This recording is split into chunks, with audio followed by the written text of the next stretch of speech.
কেউ বুঝবে না যে কি কষ্টে আছি। এই আর এমন কিছু বলার নাই।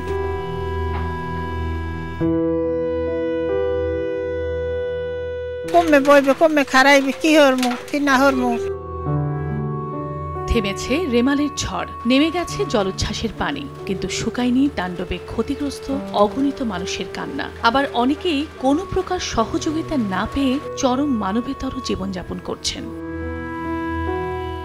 ঝালকাঠির জামাল উদ্দিন ও মিনারা দম্পতির 5 মেয়ে ও 2 ছেলে। 40 বছর ধরে জেলা শহরের সুগন্ধা নদীর লিচুতলা এলাকায় চায়ের দোকান চালিয়ে সংসার চালাচ্ছিলেন তারা। ঘূর্ণিঝড় রেমালের রাতে ছেলে মেয়েদের নিরাপদে পাঠিয়ে স্বামী স্ত্রী ছিলেন দোকানে। চোখের সামনে পাশের গাছ পড়ে লণ্ডভণ্ড হয়ে যায় দোকানটি। স্বামী স্ত্রী প্রাণে বাঁচলেও ঋণ করে কেনা দোকানের মালামাল মুহূর্তে বিধ্বস্ত হয়ে যায়। দোকান ঘর মেরামত তো দূরের কথা, এ কদিনে পরিবারটির ঘরে চুলাও চলেনি। 500 টাকা ধার করে খোলা আকাশের নিচেই শুরু করেছেন জীবন সংগ্রামের আরেক অধ্যায়।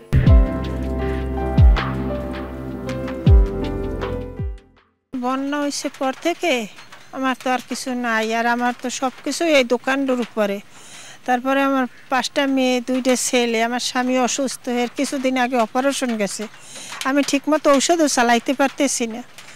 আর এই 6-7 দিনের ভিতরে আমাকে কেউ জিগায়ও না বা কিছু না, আমরা এই অনাহারেই মরতে আছি, কষ্টে কাটাইতেছি। আমি এইলাম মিস্ত্রি লাম, কাঠকুটা আমার নাই, আর আমার এই অবস্থায় যাইতেছে। এই দেন আমি আজকে সকালবেলাতে খালি চা আর বিস্কুট খাইছি।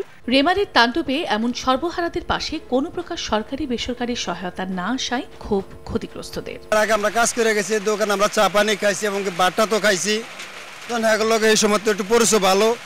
এখন আমরা কালকে আইসি এ জায়গায় আসা দেখি মানে চলার মতো কোনো ক্যাপাসিটি জায়গায় নাই। বন্যা তার যে ক্ষয়ক্ষতি হয়েছে তো এটা দেখে আমরা নিজেরাই আশ্চর্য হয়ে গেছি যে এই ধরনের ক্ষয়ক্ষতি উনি হয়ে এখনো অসহায়ের ভিতরে পড়ে রয়েছে। আবার আমাদের কাছে আসে আমাদের কন্ট্রাক্টরের কাছে কাইন্দা গুন্দা বলছে যে উনি আজকে 4-5 দিন ধরে কিছু খাইতে পারে নাই। জেলা প্রশাসনের তথ্য মতে ঝালকাঠিতে 25,573টি ঘর সম্পূর্ণ ক্ষতিগ্রস্ত হয়েছে। রেমালের ঝড়ে ক্ষতিগ্রস্ত হয়েছেন 1,38,156 জন মানুষ।